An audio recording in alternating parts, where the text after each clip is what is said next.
নমস্কাৰ। এই মুহূৰ্তত অসম তথা দেশৰ বিভিন্ন প্ৰান্তৰ পৰা যুগুত হৈছে কেইবাটাও গুৰুত্বপূৰ্ণ খবৰ আৰু এনেধৰণৰ খবৰসমূহ নিতৌ চাবলৈ চেনেলটো ছাবস্ক্ৰাইব কৰি ভিডিঅ'টোত এটা লাইক কৰি দিব লৈছে আজিৰ প্ৰথমটো গুৰুত্বপূৰ্ণ খবৰ।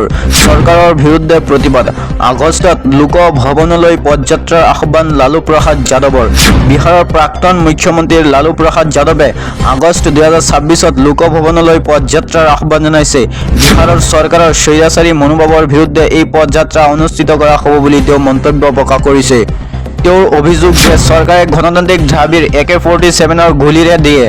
RJD নেতাগৰাকীয়ে কয় যে মিত্ৰজোঁটৰ সদস্যসকলে এই পদযাত্ৰাত অংশগ্ৰহণ কৰিব আৰু ৰাজ্যপালক এখন স্মাৰক পত্ৰ প্ৰদান কৰিব।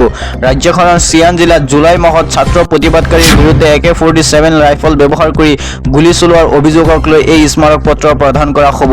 আৰু 25 জুলাই 2026ত বিহাৰৰ চিয়ান জিলাত নিটৰ প্ৰশ্নকাকত ফাদিল হোৱাৰ অভিযোগৰ বিৰুদ্ধে ছাত্ৰসকলে প্ৰতিবাদ সাব্যস্ত কৰাৰ সময়ত এজন আৰক্ষী কনিষ্টবলে AK-47 ৰাইফল ব্যৱহাৰ কৰা বুলি দাবী কৰা এটা ভিডিঅ' ছ'চিয়েল মিডিয়াত ভাইৰেল হৈছিল। ইয়াৰ পিছত কনিষ্টবলজনক নিলম্বন কৰা হয়। আৰক্ষী বিষয়াসকলে জনোৱা মতে গুলীচালনাৰ ঘটনাত কোনো লোক আহত হোৱা নাছিল। লগতে এই ঘটনাৰ তদন্ত আৰম্ভ কৰা হৈছে কিয়নো প্ৰতিবাদৰ সময়ত আৰক্ষীক গুলীয়াই নচলাবলৈ স্পষ্ট নিৰ্দেশ দিয়া হৈছিল। বিহাৰ চৰকাৰক তীব্ৰ সমালোচনা কৰি লালু প্ৰসাদ যাদৱে এক্সত লিখে যে প্ৰশ্নকাকত ফাদিল, দুৰ্বল শিক্ষা ব্যৱস্থা, নিযুক্তি প্ৰক্ৰিয়াত অনিয়ম আৰু নিবনুৱা সমস্যাক লৈ ছাত্ৰ-ছাত্ৰী আৰু যুৱক-যুৱতী উদ্বেগ। ছাত্ৰ-ছাত্ৰীৰ গণতান্ত্ৰিক দাবী শুনাৰ পৰিৱৰ্তে দুৰ্নীতি আৰু শোষণৰ ওপৰত ঘৰ লৈ উঠা অহংকাৰী চৰকাৰে AK-47ৰ গুলী চলাই তাৰ উত্তৰ দিয়ে। ইয়াৰ অন্যায় এই স্বৈৰাচাৰী আৰু একনায়কত্ব মনোভাৱৰ বিৰুদ্ধে পাটনাত সকলোৱে একত্ৰিত হ'ব লাগিব বুলি মন্তব্য প্ৰকাশ কৰিছে। দিবলৈ চোৱা আন এটা গুৰুত্বপূৰ্ণ খবৰ। নিশাৰে পৰা পুৱালৈ বৰষুণ। কৃত্ৰিম বানত গুৱাহাটী মহানগৰীৰ কেইবাটাও অঞ্চল। নিশাৰে পৰা হোৱা বৰষুণত প্লাবিত হৈছে মহানগৰীৰ বিভিন্ন অঞ্চল। বৰষুণ আহিলে এতিয়া জমৰ যাতনাত ভুগিবলগীয়া হৈছে মহানগৰবাসীয়ে। একেই ছবি আৰু একেই দুৰ্দশা। নিশাৰে পৰা হোৱা বৰষুণত প্লাবিত হৈছে মহানগৰীৰ কেইবাটাও অঞ্চল। বানৰ ফলত মহানগৰীৰ বিভিন্ন প্ৰান্তত জীয়াতু ভুগিবলগীয়া হৈছে জনসাধাৰণে। পুৱাই স্কুললৈ অহা ছাত্ৰ-ছাত্ৰীৰ বাবে কৰ্মস্থলীলৈ যাবলগীয়া লোকসকলে বানৰ ফলত আবদ্ধ হৈ থাকিবলগীয়া হৈছে। এই বৰষুণৰ ফলত মহানগৰীৰ বিভিন্ন প্ৰান্তত একাঠু পৰ্যন্ত পানীৰে উপচি পৰিছে। পানী ভুৰ গৈছে হাতীগাঁও, অনিল নগৰ, জু ৰোড আৰু ডাউন টাউন ৰায়েলছ আদি। পানীৰ ভাৱে অব্যাহত হৈ পৰিছে যাতায়াত ব্যৱস্থা। বিদ্যালয়লৈ যোৱাত সমস্যাৰ সন্মুখীন হৈছে শিক্ষাৰ্থীসকল। বৰবাৰী 6 মাইল সংযোগী পথতো কৃত্ৰিম বানপথৰ সৃষ্টি হৈছে। একেদৰে এই বানৰ কবলত পৰিছে অম্বিকাৰী, নগৰজু, জু ৰোডৰ দেৱৰাত পথ, মিলন পথ আৰু ধ্ৰুৱজুৰি পথকো একাঠু পানী পৰ্যন্ত হৈছে। দিবলৈ চোৱা আন এটা খবৰ। উজনিৰ ভান। প্ৰধানমন্ত্ৰীলৈ আপৰ সাংসদ সঞ্জয় সিঙৰ পত্ৰ। আবেদনত উত্থাপিত মুখ্যমন্ত্ৰীৰ দাবীবোৰ যেনে চৰাইদেউ, শিৱসাগৰ আৰু যোৰহাটকে ধৰি বানপীড়িত জিলাসমূহৰ পৰিস্থিতিক জৰুৰীভাৱে ৰাষ্ট্ৰীয় দুৰ্যোগ হিচাপে ঘোষণা কৰিছে।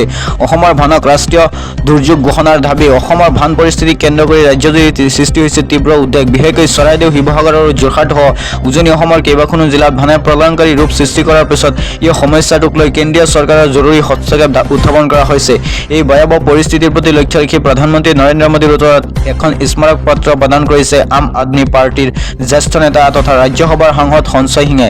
এই স্মাৰক পত্ৰৰ জৰিয়তে অসমৰ বান সমস্যাটোক তাৎক্ষণিকভাৱে ৰাষ্ট্ৰীয় দুৰ্যোগ হিচাপে ঘোষণা কৰাৰ লগতে সংসদৰ সকলো সদস্যক তেওঁলোকৰ সংসদস্থানীয় এলেকা উন্নয়ন পুঁজিৰ ধন অসমৰ বানপীড়িত অঞ্চলসমূহত ব্যৱহাৰ কৰিবলৈ অনুমতি প্ৰদান কৰাৰ বাবে কেন্দ্ৰীয় চৰকাৰ আৰু প্ৰধানমন্ত্ৰীক আহ্বান জনাইছে। উল্লেখযোগ্য যে আবেদনত উত্থাপিত মুখ্যমন্ত্ৰীৰ দাবীবোৰ যেনে চৰাইদেউ, শিৱসাগৰ আৰু যোৰহাটকে ধৰি বানপীড়িত জিলাসমূহৰ পৰিস্থিতিক জৰুৰীভাৱে ৰাষ্ট্ৰীয় দুৰ্যোগ হিচাপে ঘোষণা কৰা, লগতে শস্য, পশু সম্পদ, গড়বাৰী আৰু ব্যৱসায় বাণিজ্যৰ ব্যাপক ক্ষতিৰ মুখত পৰা কৃষক, গো পালনকাৰী আৰু দুৰ্দশাগ্ৰস্ত পৰিয়ালসমূহৰ বাবে কেন্দ্ৰীয় পুনৰ নিৰ্মাণ পেকেজ মুকলি কৰা।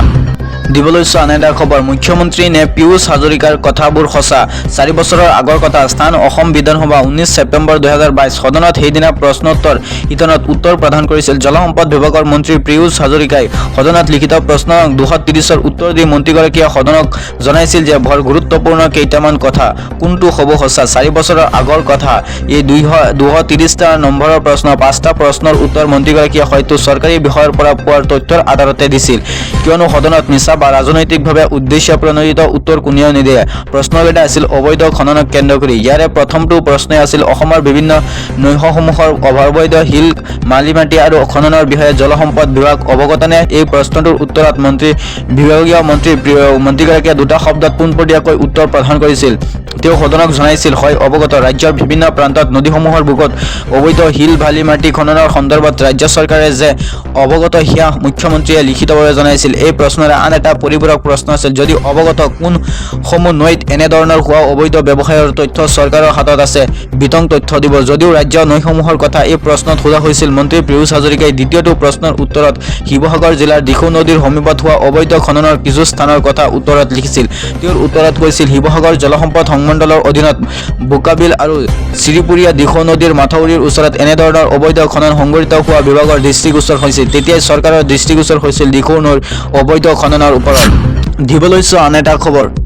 কলকাতাৰ হোটেলত অগ্নিকাণ্ডত বাংলাদেশী নাগৰিকসহ 9 জনৰ বিয়োগ। পশ্চিমবংগৰ কলকাতাৰ এখন হোটেলত বুধবাৰৰ পুৱতি নিশা সংঘটিত অগ্নিকাণ্ডত প্ৰায় 9 জন লোকৰ মৃত্যু হোৱাৰ লগতে আন 6 জন লোক আহত হয়। উদ্ধাৰ অভিযান অব্যাহত আছে। পশ্চিমবংগৰ কলকাতাৰ এখন হোটেলত বুধবাৰে সংঘটিত হৈছে এই অগ্নিকাণ্ড। 9 জন লোকৰ মৃত্যু হোৱাৰ লগতে 6 জন লোক আহত হোৱা বুলি জানিব পৰা গৈছে। পুৱতি নিশা প্ৰায় 1 পৰা 1:45 বজাত মিৰ্জা গালিব ষ্ট্ৰীটত অৱস্থিত হোটেলখনত এই অগ্নিকাণ্ড সংঘটিত হয়। অগ্নিকাণ্ডৰ সম্ভেদ লাভ কৰাৰ লগে লগে অগ্নি নিৰ্বাপক বাহিনীৰ বাহন সেই স্থানত উপস্থিত হৈ উদ্ধাৰ আৰু সাহায্য অভিযান আৰম্ভ কৰে।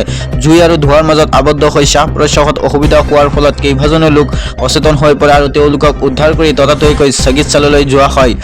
আৰু আৰক্ষী বিষয়াৰ ভাষ্য অনুসৰি চিকিৎসাৰ বাবে অহা বাংলাদেশী নাগৰিকৰো এই অগ্নিকাণ্ডৰ ফলত মৃত্যু হয়। অগ্নিকাণ্ডৰ সঠিক কাৰণ আৰু বৰ্তমান পৰ্যন্ত জানিব পৰা হোৱা নাই বুলি জানিব পৰা গৈছে। দিব লৈছো আন এটা খবৰ। পত্নীক চোকা অস্ত্ৰেৰে হত্যাৰ চেষ্টা স্বামীৰ। ঘটনাটোৰ পাছতে স্থানীয় ৰাইজ আৰু আৰক্ষীৰ তৎপৰতাত অভিযুক্ত অমূল্য ভৰাক আটক কৰিছে। দক্ষিণ কামৰূপৰ পলাশবাৰী পৌৰসভাৰ 7 নং ৱাৰ্ডত এক চাঞ্চল্যকৰ ঘটনা সংঘটিত হৈছে। কোনো অজ্ঞাত কাৰণত অমূল্য ভৰা নামৰ এজন ব্যক্তিয়ে পত্নীক চোকা অস্ত্ৰেৰে প্ৰাণে মৰাৰ চেষ্টা চলায়। ঘটনাটোৰ পাছতে স্থানীয় ৰাইজ আৰু আৰক্ষীৰ তৎপৰতাত অভিযুক্ত অমূল্য ভৰাক আটক কৰিছে। আৰু অভিযুক্ত অমূল্য ভৰা আৰু পত্নী দীপিকা বৰা পলাশবাৰী 7 নং ৱাৰ্ডত ভাড়াতীয়া হিচাপে বসবাস কৰি আছিল। অমূল্য ভৰা স্থানীয় এটা উদ্যোগত কৰ্মৰত বুলি জানিব পৰা গৈছে। আজি ঘৰৰ ভিতৰতে কোনো কথাক লৈ অমূল্য ভৰাই পত্নীক চোকা অস্ত্ৰেৰে নৃশংসভাৱে আক্ৰমণ কৰে। আক্ৰমণৰ ফলত দীপিকা বৰা গুৰুতৰভাৱে আহত হয়। ইপিনে সংকটজনক অৱস্থাত পত্নীক প্ৰথমে স্থানীয়ভাৱে উদ্ধাৰ কৰা হয়, যদিও তেওঁৰ স্বাস্থ্যৰ অৱস্থা অতিকে উদ্বেগজনক হোৱাৰ বাবে উন্নত চিকিৎসাৰ বাবে গুৱাহাটী চিকিৎসা মহাবিদ্যালয় হাস্পতাললৈ প্ৰেৰণ কৰা হয়। দিব লৈছো পিছৰটো খবৰ। যোৰহাটৰ যুৱতী হত্যাৰ মূল অভিযুক্ত আৰিয়ান গোস্বামীক আটক। শনিবাৰে আৰিয়ানৰ ফ্লেটত ভুক্তভোগী যুৱতীগৰাকীকে ধৰি মুঠ 5 গৰাকী যুৱক যুৱতী আছিল বুলি প্ৰাথমিক তদন্তত পোহৰলৈ আহিছে। যোৰহাটৰ যুৱতী হত্যাৰ মূল অভিযুক্ত আৰিয়ান গোস্বামীক ইতিমধ্যে আৰক্ষীয়ে আটক কৰিছে।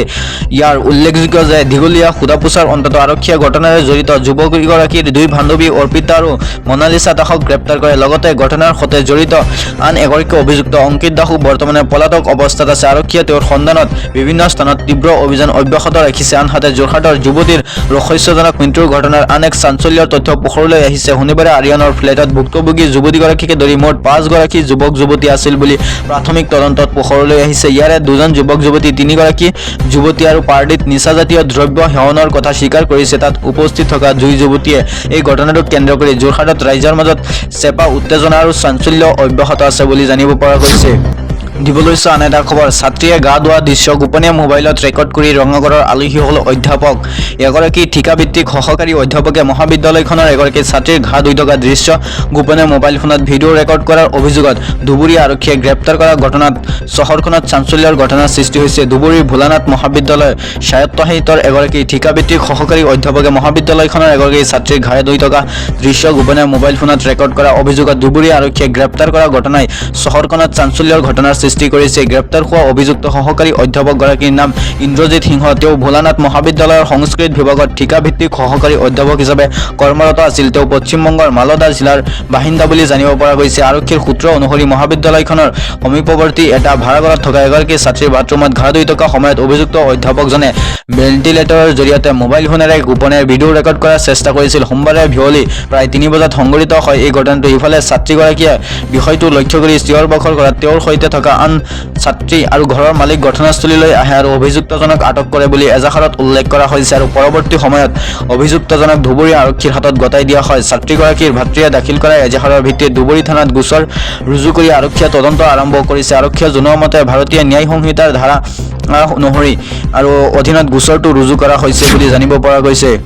দিবলৈছো আন এটা খবৰ হিয়ালিমাৰী চৰত সংঘটিত হৈছে এক চাঞ্চল্যকৰ হত্যাকাণ্ড নলবাৰী জিলাৰ বৰক্ষেত্ৰীৰ হিয়ালিমাৰী চৰত সংঘটিত হৈছে এক চাঞ্চল্যকৰ হত্যাকাণ্ড মূল অভিযুক্ত হাফিজুৰ ৰহমানক গ্ৰেপ্তাৰ বৰক্ষেত্ৰীৰ হিয়ালিমাৰী চৰত সংঘটিত হৈছে এই চাঞ্চল্যকৰ হত্যাকাণ্ড দ্বিতীয় বিবাহৰ সৈতে সংঘটিত হৈছিল এই চাঞ্চল্যকৰ ঘটনা নিজ ভনী জোৱাইৰ আক্ৰমণত প্ৰাণ গ'ল জহৰ উদ্দিন নামৰ ৩৫ বছৰীয়া এজন লোকৰ হাফিজুৰ ৰহমান নামৰ ভনী জোৱাইয়ে চোকা অস্ত্ৰেৰে আক্ৰমণ কৰাৰ ফলত জহৰুদ্দিন গুৰুতৰভাৱে আহত হয় আহত জহৰ উদ্দিনক মুকালমুৱা মহকুমা অসামৰিক চিকিৎসালয়ত ভৰ্তি কৰাত যদিও মৃত বুলি ঘোষণা কৰে চিকিৎসকে হাফিজুৰ ৰহমানে প্ৰথম বিবাহ কৰিছিল জহৰুদ্দিনৰ ভনীয়েক সাজিৰন নেছাক পুনৰ হাফিজুদ্দিনে দ্বিতীয় বিবাহ কৰিছিল অন্য এগৰাকীয়ে যাৰ ফলত দ্বিতীয় বিবাহ কৰোৱাক কেন্দ্ৰ কৰি পৰিয়ালটো দিন ৰাতি কন্দল চলি থাকে পৰিয়ালৰ কন্দলৰ খবৰ গৈছিল নিজ ভনীয়েকৰ ঘৰত ককায়েক জহৰুদ্দিনে খবৰ ল'বলৈ যোৱাৰ সময়তে ভনীয়েকৰ ঘৰতে ভনী জোৱাইয়ে হাফিজুৰ ৰহমানক চোকা অস্ত্ৰেৰে আক্ৰমণ কৰে বুলি জানিবলৈ দিয়ে মূল অভিযুক্ত হাফিজুৰ ৰহমানক মুকালমুৱা আৰক্ষীয়ে গ্ৰেপ্তাৰ কৰিবলৈ সক্ষম হয় হত্যাকাণ্ডৰ প্ৰকৃত কাৰণ আৰক্ষীৰ তদন্তৰ পিছতহে পোহৰলৈ আহিব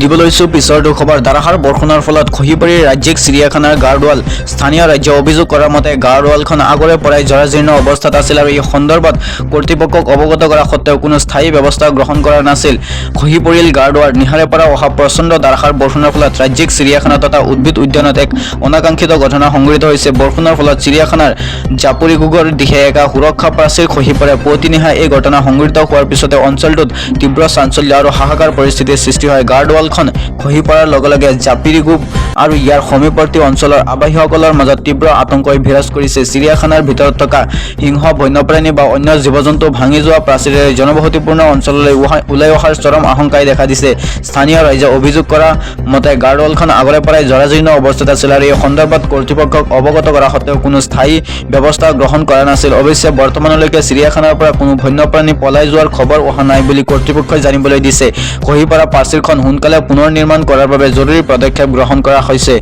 ইয়াই আছিল আজিৰ এই খবৰসমূহ এনেধৰণৰ খবৰসমূহ নিতৌ চাবলৈ চেনেলটো ছাবস্ক্ৰাইব কৰি ভিডিঅ'টোত এটা লাইক কৰি দিব যেতিয়া এনেধৰণৰ খবৰসমূহ দিয়া হ'ব তৎক্ষণাতে আপোনালোকৰ